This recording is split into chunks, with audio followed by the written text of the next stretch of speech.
Like that whole first episode, I think the whole thing was like under the cover of like night and thunder and lightning, and it was moving and it was sexy and it was everything about it I got. I was like, oh yeah, like I get the appeal immediately.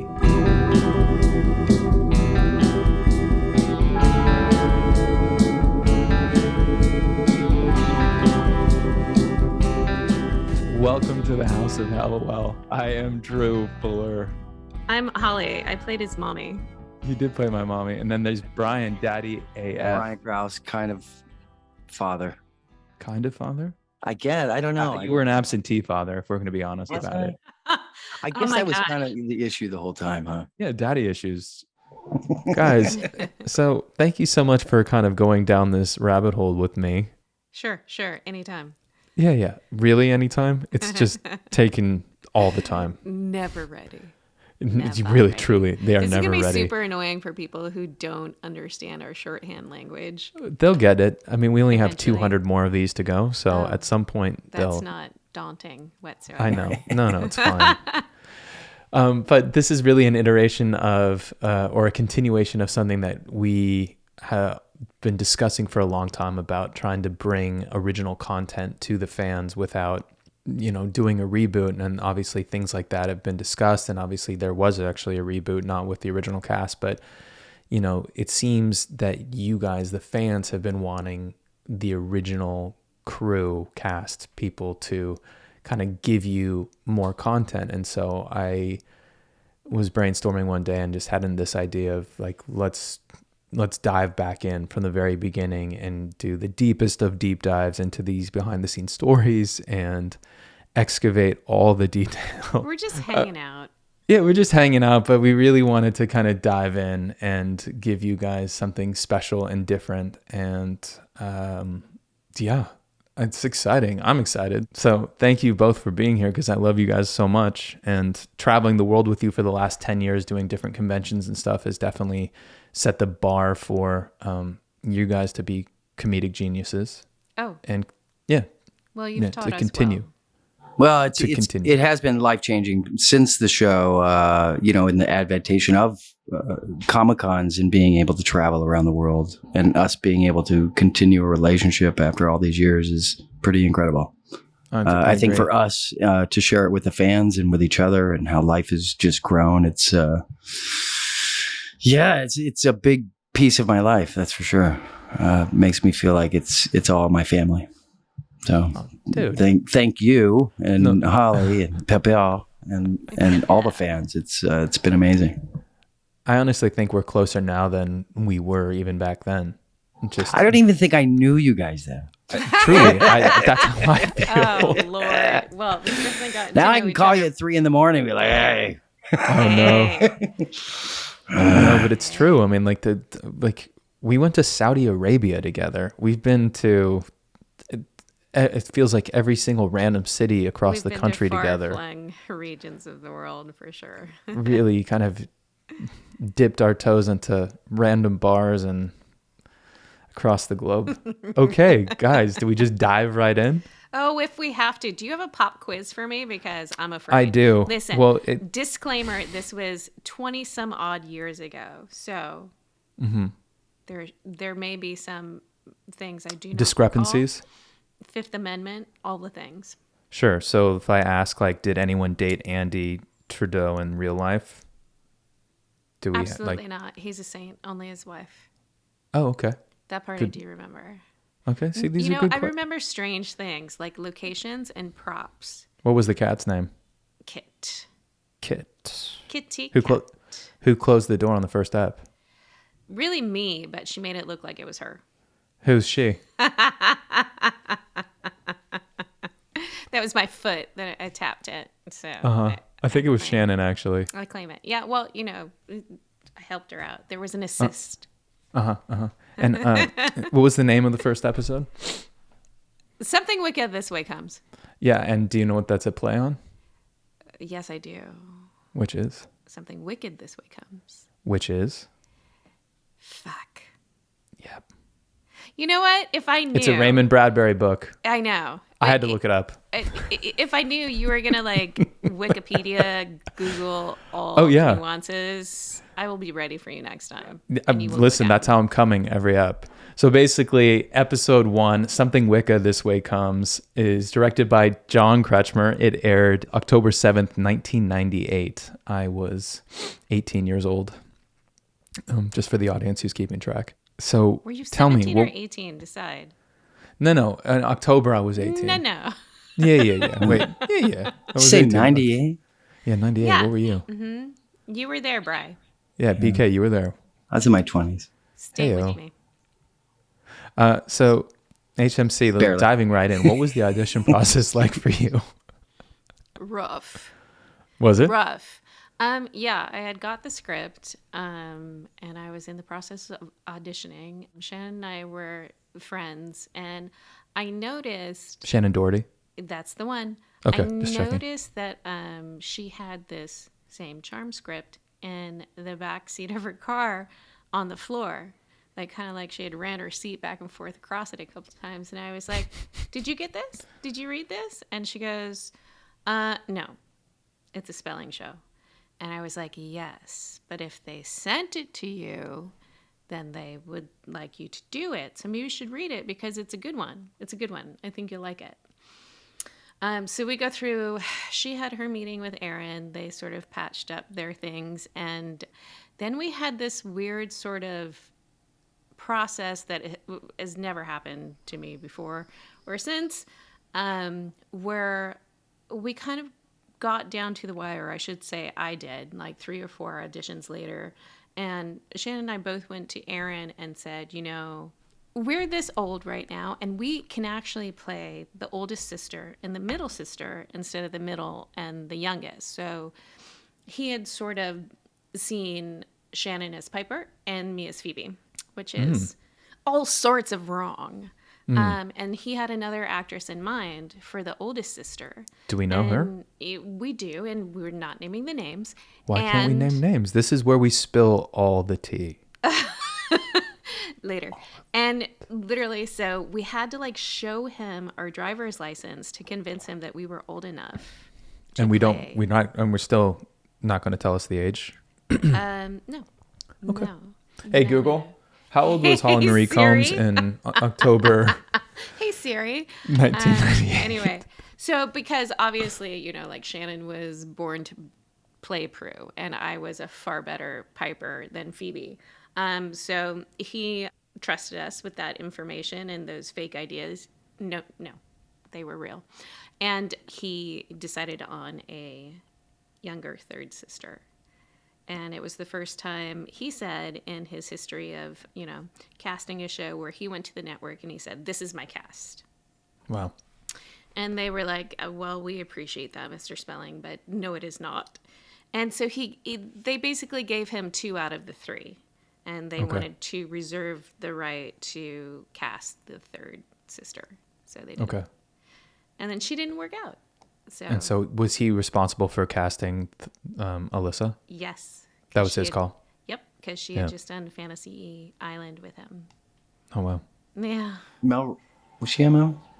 Yeah, No. she was on Was she? Melrose. And, Melrose. And so basically he did get his cast in the end that he wanted. Amazing. Right. Did you guys have to do some sort of chemistry read for network or anything like that to kind of show that? I didn't have to do a chemistry read. Shannon was already in, She was at the office with me when I read. And so was Aaron. Like when he said, "This is my cast, I'm bringing them," like he brought us to the office. He brought us to the WB office. And I read in front of, like a wall of 15 people. And Aaron went in the room after me and Shannon was outside. And they basically said to him, not basically, word for word, they said to him, "We don't think she has the star power that Shannon does." And he said, "Well, great. If you don't want her, I will take her and I will make her a star somewhere else." Wow. And I think Shannon heard some of the rumblings from the office, and it was taking a bit longer. So she actually went in the office with him. And she said, "This is my cast too." No way. Yeah. That's really cool. Yeah. it was really cool, but then talk about, being on unsolid ground. When I went into set, like going, cool. So the network is like against me, and I was like a concession. And there was a point in the first season where I called the executive producer in charge at the time, and I went, I am so tired. Like, what are you doing? And he said to me, I'm going to prove to the network that they were wrong about you. Wow. And I was like, ouch. How long did that stay with you, that little bit of that seed of doubt? I mean, it's the actor's prerogative to just be neurotic. Of course. You're never going to work again after a job ends. And still that, like, you could get 1,001 million good reviews, but you will always remember that one that was not good. BK, do you have anything to ask about that? No, I'm just thinking about that couple reviews I've had. We've sent Brian to a real dark place. And when social media got involved, that was just, you could read 1,000 really sweet messages and just be like that one person who were like, you are but trash. You guys, you can never read any of you can't read people's comments. Sure, that's how my counterparts like survive. But you can't do it, and you can't engage. Never engage. You can't with the negative. But you can never engage. It's a fool's errand. I did not get the memo. Yeah, do not engage with any of the negativity. I engage less now. Right. Okay. But you should not engage at all, because it's a losing battle. It's uphill, and you can, people can say nasty things and do whatever they want, awful on social media, and it's just the forum it's not great. I actually had a question on social media. They just want to know, do you still wear a red sash/scarf ascot when you cook? No. I just made that question up. No fan. No one knows we're doing this. I was looking at it and bless it. But literally the smallest chef's jacket ever in creation. Literally. Did everything need to be form fitted? Listen, all the outfits truly were out of control. The outfits were out of control. Well, bless it that I was 24 and had the body to do it, I guess. But at the same time, I'm looking at it now and going, damn, that was snug. But it's not as bad as shows now. We weren't nearly as naked as people now on TV shows. We didn't wear as much makeup. There are no false eyelashes. There were all the things that we got away with being and doing that actresses now are, I've thought about auditioning for shows now that immediately require nudity up front. Like, you're going to be nude here at some point, so let's just write that away. What show? Never you mind. Well, literally, but, I look at our show now and I was like, we had the freedom to not wear makeup if we didn't want to at some point we were able to say no to clothes and all the things. So it's, age of innocence. There was a purple cable knit sweater that I as well on the bad guy, who also kind of looked, from a casting standpoint, looked exactly like Andy, kind of similar. Like your boyfriend? Wasn't he your boyfriend? You guys know from auditioning for spelling shows that there is a certain criteria, and the jawline is one of them. And now I turn my attention over to BK's jawline. I'm like, the jawline. There's a spelling jawline for sure. Right. When it comes to the guys, certain type of hair, certain type of eyes. Yep. Mm-hmm. He was loyal. Oh yeah. I mean, I'm glad we had some. Seeing like Andy shirtless, I was like, oh. Equal opportunity man candy. I appreciate it. Yeah. So much more now. So much more now. Mm-hmm. Does it feel like forever ago, or when you were rewatching it, do you remember it as if it was yesterday? Like I said, there's weird things that I remember. There's certain, I look at my face and I'm like, I don't know who that is. But and the voice, my voice is different. Yeah, all our voices are different. No, it's not. Except for Leo's. Leo's is on. No, but literally, I remember, I remember where that was filmed, because you drive to location. Or I remember holding that clipboard or that bottle of wine or the smell of it. It's the sensory stuff that like you remember the most, but the rest of it, you know, the lines, the other stuff is just like decades away, because it was decades away. And it's super odd, especially when like some of my older shows where like you watch yourself and you have zero idea of what you're about to say next. This is not a normal state of being. This is why actors are a little nutty. You're like, oh, can't wait to see what I'm going to say next. Ew. Right. Yeah, it's weird. Like when it would air, would you sit at home and watch, or is this, or that did you sounds kind of really weird. Would I sit at home and watch myself? Yeah, I mean that's a lot of actors do that. A lot of people don't. You know what's weird is that I literally put off like rewatching this till the very last minute. Like not last night, Drew. Like I watched it this morning. Oh. I just wanted it to be fresh. That's sure. In my mind. No, here's the thing. Like I've become a very different actor in my old age, whereas maybe it's part of aging. But when I was doing Charmed, I was so over invested that I would watch every bit of dailies at lunch. Do you want to explain what dailies are? Okay, so dailies is basically like the videotape of what you filmed the day before. And so I would get like a box of tapes. Like VHS tapes? Yeah. Of everything we filmed the day before. And I would watch the whole thing, every piece of tape at lunch in my trailer. And then I would watch the episode once when it was finished. And so I've seen every episode once. Okay. But not more than that. But starting this morning, you've seen... Now I've seen it twice. You've seen the first episode twice. I'm not happy about it because I caught so many mistakes that I made that I was like, you're fired. And you're fired. And you're fired. To myself. Funny. Which I've worked with, you know, really great actors in my life. And Tom Skerritt was the one person who said to me, if you're ever satisfied with yourself and your performance, that's the day you should stop. Because then you stop getting better. So apparently I'm just getting better and better and better and better because I saw shit today that I was like, did you really do that? So many things I would have done differently. This was super weird. Like we didn't have a real pilot. We had a 20-minute presentation that was just basically like a Hallmark card of what we thought we might be. Like, hey. Wait. Sorry. This is important actually. Let's rewind to this because the traditional arc of things is you shoot a pilot, which is usually that acts as the first episode, right? And it's a full-length episode that's then presented to the network and to the studio, and they kind of say yes or no, and then decide to give it a pickup, right? And then it's usually it takes twice as long as a normal episode. You put twice as much effort into it because you want it to get picked up. And then with these presentations that they decided to do in that day and age, it was literally like, we're going to go half-mast. It's like a highlight reel, essentially? Basically.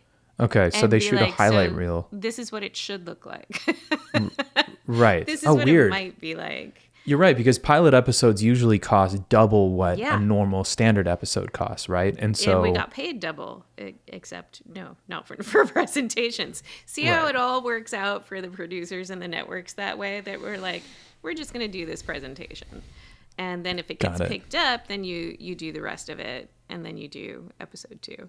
So you guys shot pilot presentation, and then went to, and then they said, okay, we've seen enough that we like here, so we're going to continue to shoot episode 1. Yeah, but then in the middle of that, we had a cast change. Like our original actress decided she didn't want to do it for personal reasons. So then we had to recast, and we had already got picked up to do the pilot, and we were at like a TV guide. Actually, I think we got picked up for, I think it was half a season based on our presentation. So what is half a season back then? Like 11 or 12 eps? 13? Yeah, 12. Okay. 12, 13. And we had found out during the like TV guide photo shoot. What's TV guide? Oh my God. If you're going to do this every 5 minutes, I'm going to have to just send you What's TV to guide? Wikipedia. I mean, I did see a Yellow Pages make an appearance in episode 2. Okay, so let me explain. It's a guide for what is on TV. Wait, what do you mean? This was a guide for what was picked up to be on TV. Was it was it a physical guide? Yeah, it's like a pamphlet. So on your TV that has a guide, a pamphlet? and It's you not a see pamphlet. It was like a little book, like a Reader's Digest book, it was like a book, and so it was a pamphlet, the TV guide, and you got it for the whole week. And how often would you get one of these? Like once a month? It was for the week, right, or monthly. There was bigger sizes. There were. Interesting. My mom used to collect them. What a time to be alive, you two. And if you had your picture on the cover of TV Guide, it was a big deal. Wait, were you guys on the cover of TV? Were you on the cover of TV Guide? Yes. The girls did, yep. Wow. No we each had our own individual cover. Oh. Yes. So you're at a TV Guide photo shoot. You've had a half a season pickup.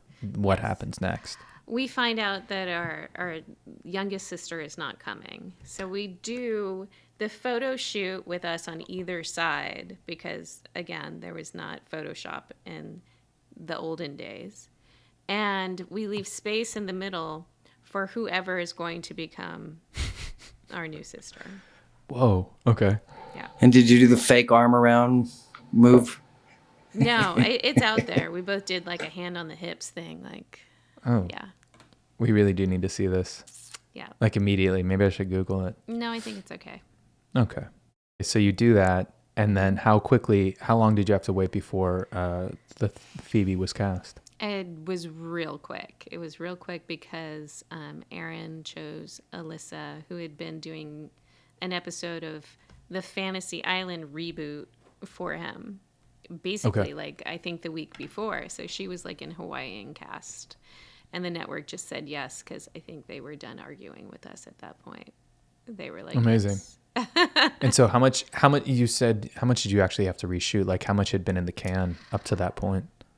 We had to reshoot everything with the sisters. I think the only thing that remained from the original was my fight scenes with my boyfriend. The one in the purple cable knit sweater? That's the one. It wasn't purple. 100% it was. Like a lilac. Okay. Is lilac purple? It's a light purple. Or periwinkle. Mm-hmm. These are purple. Sure. Yeah, and it's a cable knit sweater, and it was very tight. Oh, so the fight scene in the elevator with the knife. By the way, I didn't see that coming. You didn't? No. You didn't. Like because every guy, this is my big takeaway, at least from the first 3 that I've watched so far, is every single guy is so sus. They're all so suspect, and the way they're edited and played, and it's everyone is such a suspect of oh wait, they're bad. Oh, he's bad. Knowing what to expect. Okay. I had no idea. I'm oh, it's the boyfriend. No way.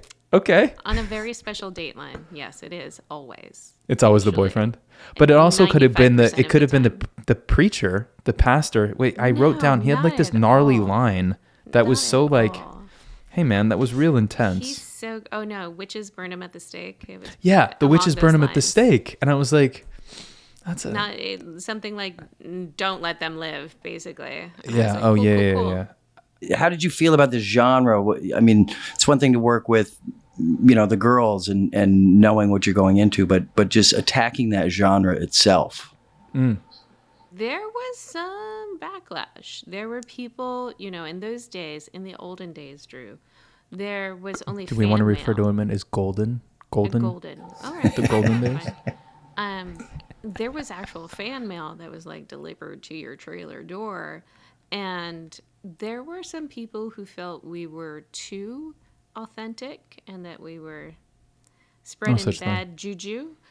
And there were other people that felt we were not authentic enough and wanted it to be more accurate. And it was like a perfect storm of not being able to please anyone. I mean, it's the story of everyone's life, right? Was this pre-Craft? Had the Craft come out yet? It was all around the same time. Okay. Yeah, I think Hocus Pocus was after that. The Michelle Pfeiffer movie, which one was that? Had come out. The Witches? With Jack Nicholson? I think that one came. Or Witches of Eastwick. Yeah. I think that was mid-90s. Did you see shades of Jack Nicholson in the performance, when he gets messed up by us? Because I did. But from shades of what? Jack Nicholson. when we attack him with like the thorns. And he's like, you bitches. And I was like, oh no, he called me a bitch. And I was like, whoa, whoa, whoa. Yo, there were also a lot of sexual innuendos. I was like shocked. I was like, in the 90s? This is the WB very risque. Was definitely pushing the envelope. Okay. It wasn't, I don't think it was a spelling thing. Because he wanted it to be known that we were very much the good guys, especially that's basically what episode 2 is cementing in, that we were the good guys. We were witches that could go to church, apparently. But we were not allowed to have tattoos at that point. Oh, right. Yeah, no, that's true. I didn't see any tattoos on any of y'all. Well, we sort of saw Alyssa's tattoo in a bad cover-up.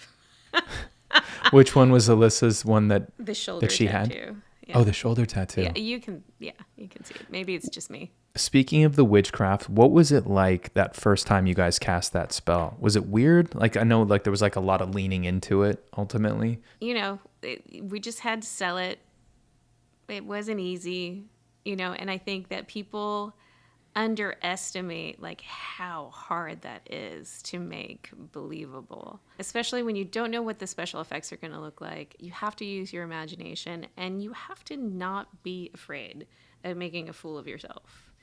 Like, Kiefer Sutherland, like literally go all the way in, lean into it. And wait, was Kiefer on the show? No, it's not. But, like he always has such conviction in everything he does. Everything. Like he can make you believe clearly anything. And that's kind of what you have to do. And then pepper that with humility and a sense of humor and lightness, which we somehow managed to do. But yeah, we had no idea that we would be saying that spell quite a few times in the future either. Sure. Did you guys recognize, I mean, when there's lightning in a bottle, we've all been a part of something where you kind of you look at each other and you look around, you're aware of how special the moment is. The moment the Alyssa piece was kind of inserted, did you recognize immediately what you guys had stumbled upon in regards to this lightning in the bottle, this show at this time and this place, this golden age of television? No. I mean, the first few, we were just basically like on that treadmill, kind of finding our footing and trying to prove ourselves. I think when Alyssa came in, with Alyssa and Shannon being like, child actors, and they had so much experience, and there was a moment of just clarity where we were all in it for the right reasons and all in it to make an adult success for ourselves, because it's really hard to transition from that, child teen actor to an adult, which is, I think, really why Shannon and I wanted to play the older characters, because we spent years at 19, 20, 21, 22, even playing 16-year-olds, because it's cheaper for the producers that way when you're over 18 to play a teenager. Because to hire a teenager to play a teenager, they can't work as many hours. They, they have school, so they have to have breaks for that. So we spent years trying to play younger, or having to play younger. And so to finally be able to play our own ages accurately was a relief. And we wanted to make that transition authentically and be like, yes, we can play grown-ups. So the woman who created the show, Constance, is it Burge? Constance Burge. What was your interaction? Like, this was her baby, I'm assuming. Absolutely.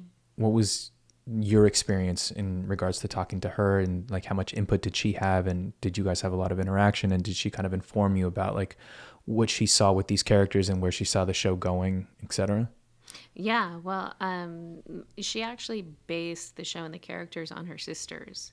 So she had a very clear vision of who and what she wanted for each character.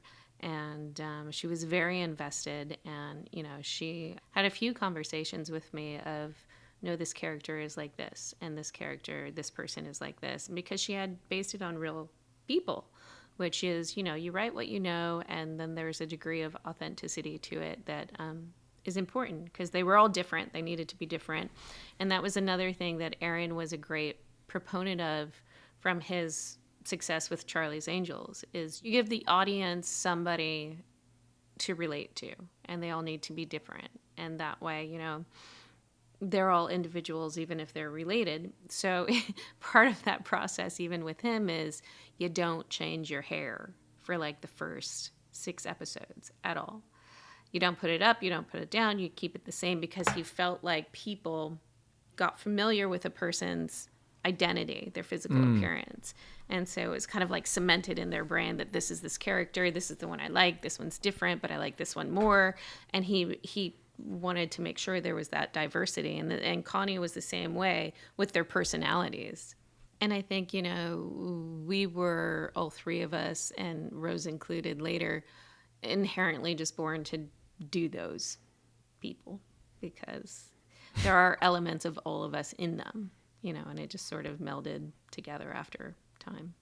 You know, going back on what you had asked earlier about kind of knowing, you know, you and the girls had chemistry and going into the show, Spelling had a track record for putting shows pretty quickly on air when he took something to a network. You know, his track record goes back to the 70s. I mean, he's always had a couple shows on.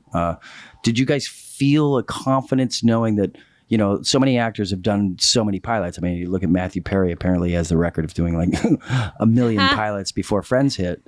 So we all know actors who have done a pilot that didn't get picked up. But did you feel differently with this one, that you had a higher probability? Well, you know, he was a very heavy hitter at the WB at the time, but no, because, you know, at that time, the WB only had enough money, enough promotional money to advertise one show a season, one new show a season, basically. That's right. And I remember. yeah, they picked their darling, and we were definitely not that. Felicity was their darling that year. So we always felt like we had to struggle to prove ourselves as basically like the dark horse. At a certain point, we were like just a hamster on a wheel, just trying to keep it going, just trying to keep it interesting. And it wasn't really until, I think it was maybe around the 3rd or 4th episode, that we got our credits together. And it was the first time. What do you mean by that? It was the first time we knew what our theme song would be, that we saw the credits played before us. And Shannon and I went into our producer's trailer, and he was like, Les Sheldon, he goes, I want to play you guys something. And he played it, and we heard the music, and I literally got chills, and I was like, maybe this is, like, they've been telling us it's not good, but maybe it is good. Ooh, I just got chills right there. Yeah, and it was like, it was a moment. It was definitely a moment in time where we were like, maybe this is something special. I've just pulled up some interesting stats. So Charmed achieved a cult following and popularity on the WB with its first episode, Something Wicca Comes This Way, garnering 7.7 million viewers, breaking the record for the network's highest rated debut episode. The show's ratings, although smaller than rival shows on the big 4 networks, ABC, CBS, NBC, and Fox, were a success for a relatively new and smaller WB network. Like those, if a show on CBS or NBC gets a 7.7 now, like that's massive. Like you guys were, when you first debuted and aired, like that is such a ratings juggernaut. Like it's shocking that it didn't kind of feel instantly like, you know, I think we reference later that you're like, oh, it's a success, but that is a massive amount of people kind of tuning in and like showing up and being excited about a show. Yeah, I think we got the full pickup the next day after the premiere, but they didn't give us the full year pickup until it premiered, which is also unusual. But it was a smaller network at the time. You know, it was like the WB and UPN were just starting, which they're now the CW. That's right. It was the Frog. Yeah. The WB Frog. Yeah. And so they were doing everything on a smaller level, which was smart financially. But yeah, it was nerve-wracking for us because we were like, do we have a home? Do we belong somewhere? What is going on?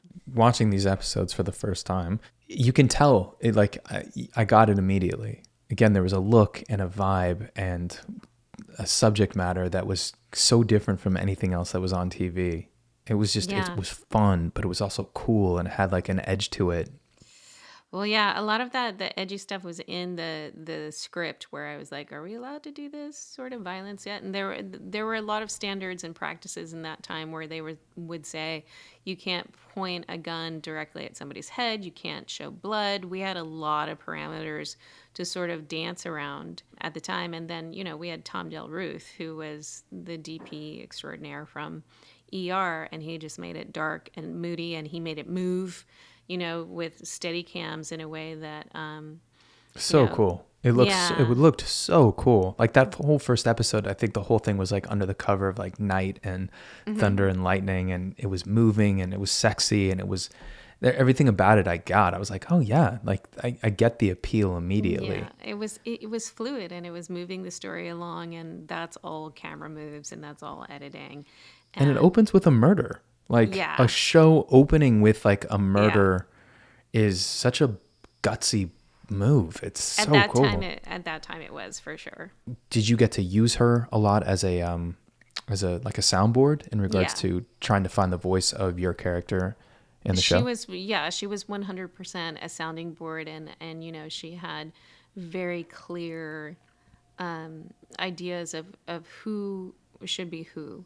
At the same time, you know, because Shannon and Alyssa, and me to a degree, had done shows before, you know, we needed to also find our own voice within those bodies and within those characters. So it was definitely a collaboration. I tried to honor her story and her people, but at the same time, you know, me being, you know, the last show I had done, I was number 5 on the call sheet. So this was a whole new level for me.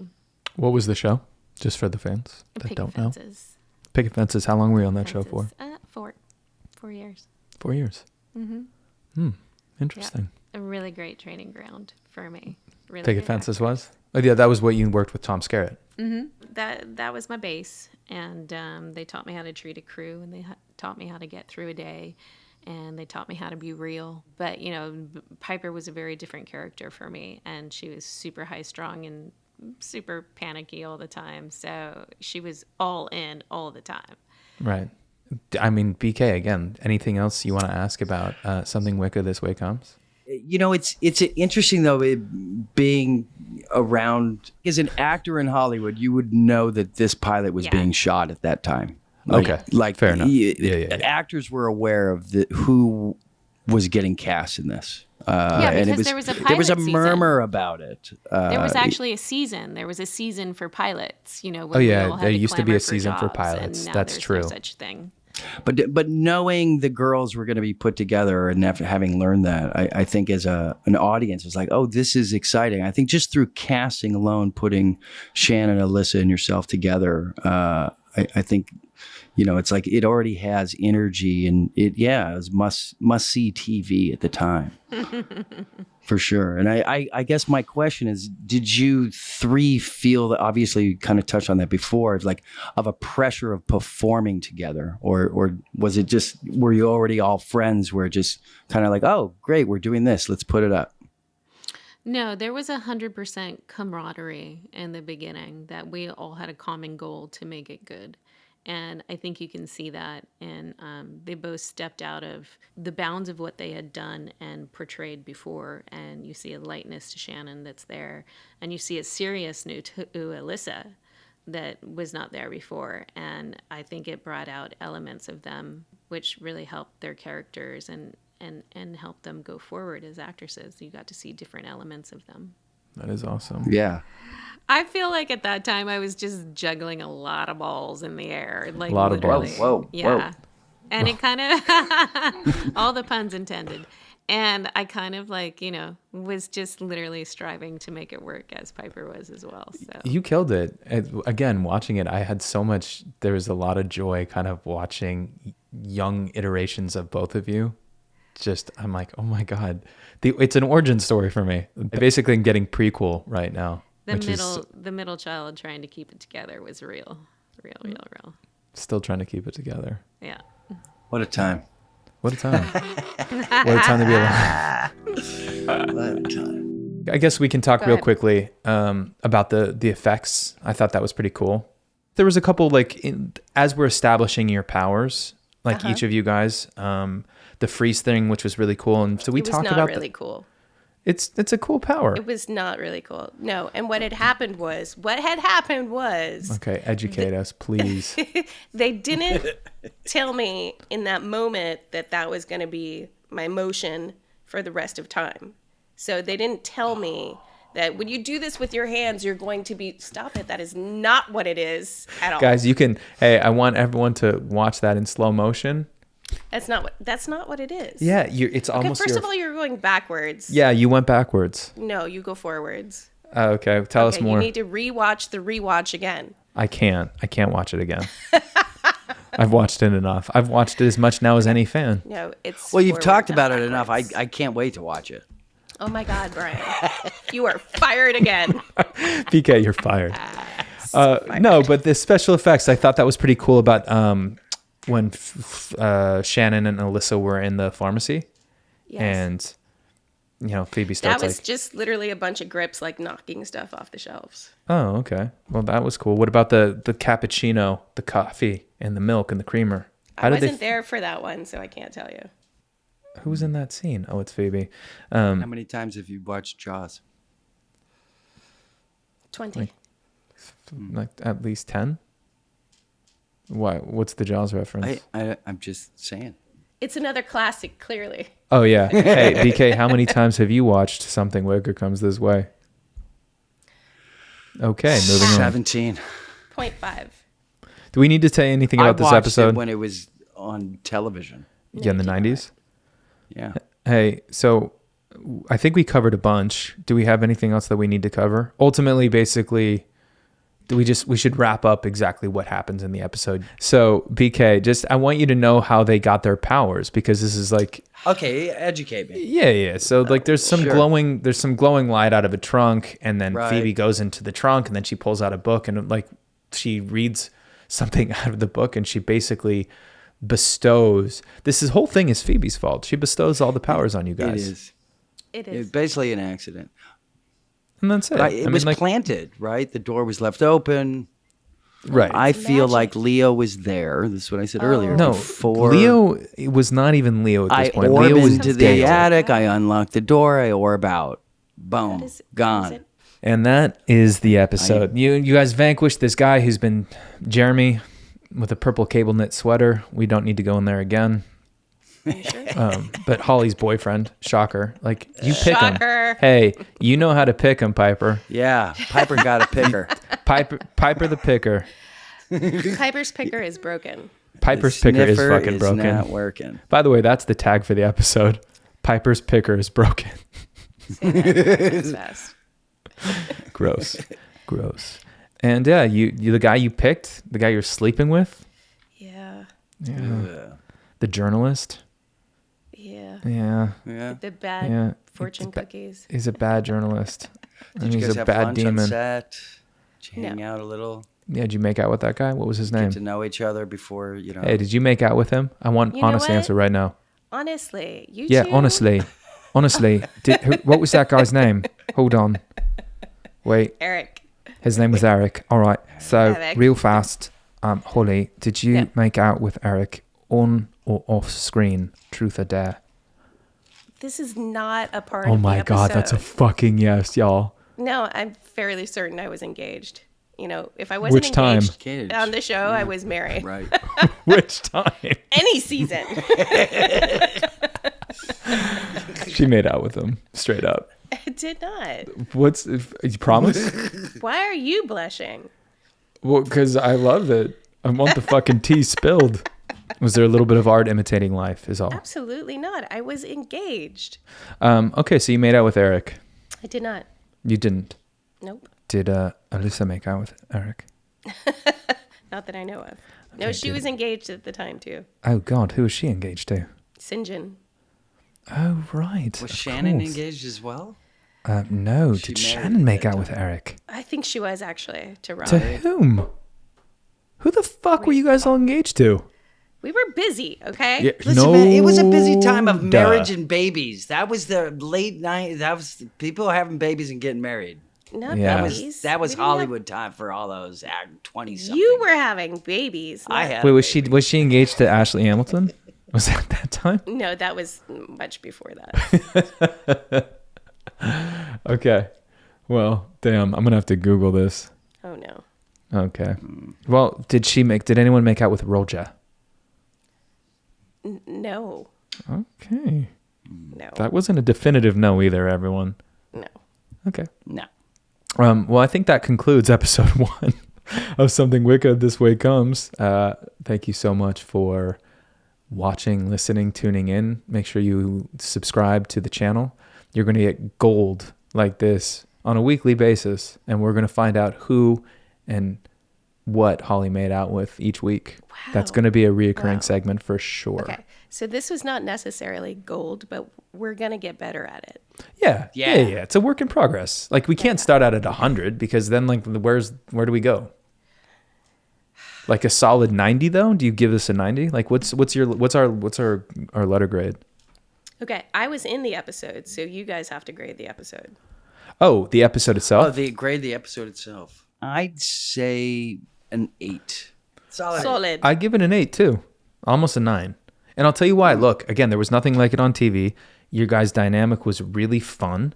There was a dark element to it. I liked that there was kind of a mystery that it had all the pieces for dynamic storytelling. But like, it's three beautiful witches, and you're funny and pretty. Come on.